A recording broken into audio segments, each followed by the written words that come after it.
Thank you, Director of Ceremonies, for this opportunity to pay my tribute to Professor Calestous Juma on behalf of the government and the people of the Republic of Kenya.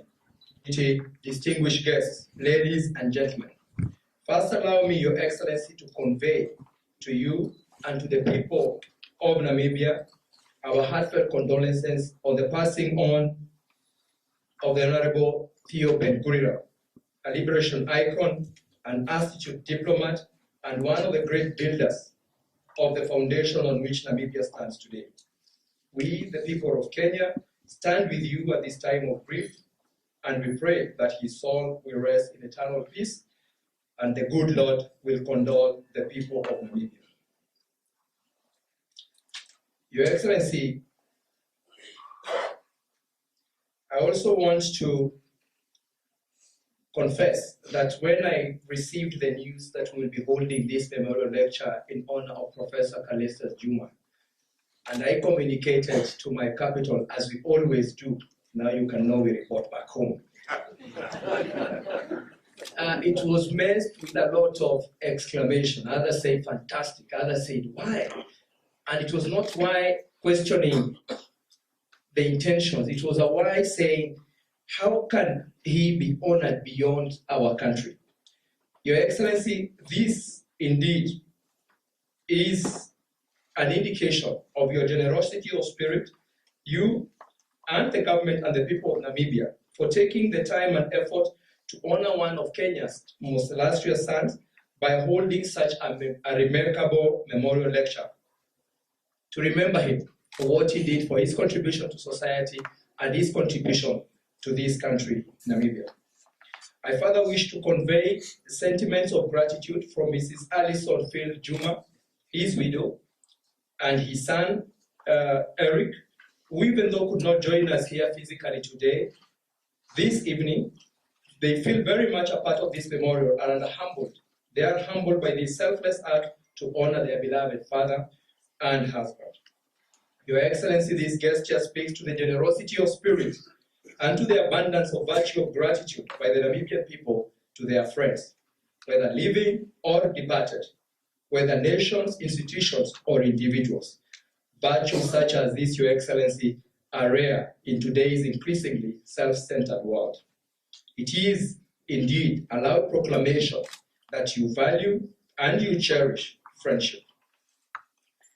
And now to my tribute, which is an adaptation of a tribute that was read and presented by His Excellency Uhuru Kenyatta, the President of the Republic of Kenya, during the Requiem Mass of the late Calestous Juma in Nairobi earlier this year. Your Excellency, if the words that I'm going to speak sound a bit familiar, it's because they are not my own, and you may have heard them before, read them somewhere, maybe in the booklet.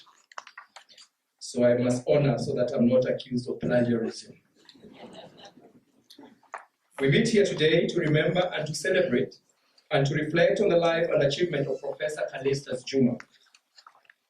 Our words of commemoration cannot match his achievements, but they can assuage the collective grief and remind us to emulate the example that he set.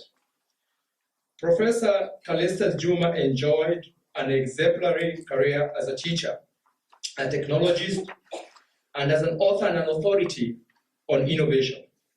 His journey, as we know, may have ended in Boston, but it began in Port Victoria, Busia County in Western Kenya.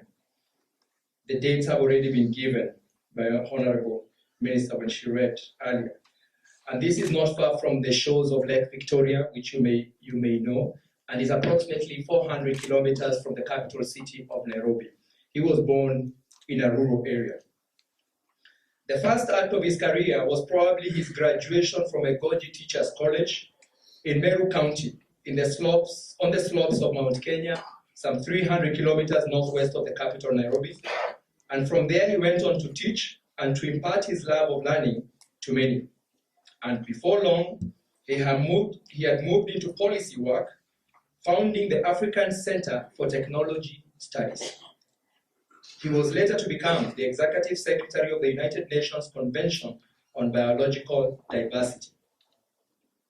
Before he making his way to Harvard, where he taught development and innovation and mentored a generation of students.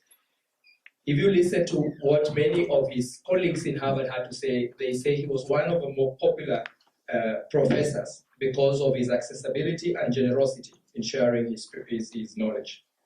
That, in bare outline, because his journey is long and illustrious, it's not possible to delve into the whole of it, is the formal career of the scholar that we honor and celebrate today, Professor Calestous Juma. But what, we must ask ourselves, can we learn from his life? What lessons has he left us? The first is perseverance.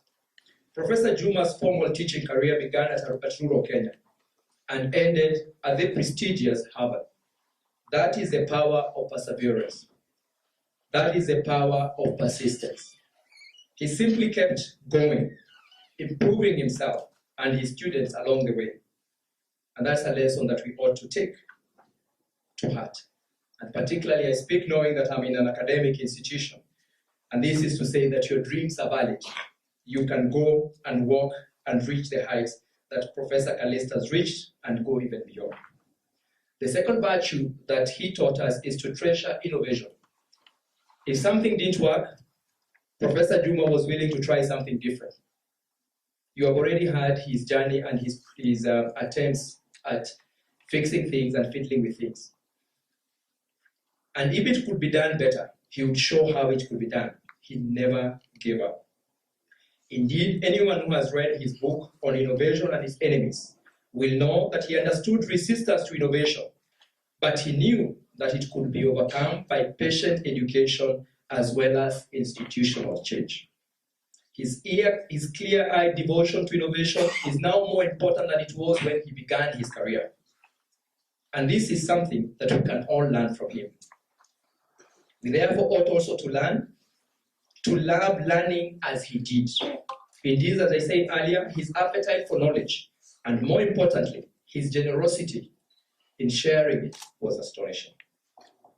As we honor and celebrate Professor Juma's achievement, we have the consolation that comes from knowing that his was a life of scholarship, of humility, and of service to his country, his continent, and the many friends like the Namibian people, and indeed to all humanity. It was a life exceptionally well lived. May God rest the soul of Professor Juma in eternal peace, and may he comfort and console all those who loved him and learned from him. Thank you very much. God bless you. Asanteni sana kwa kunisikiza.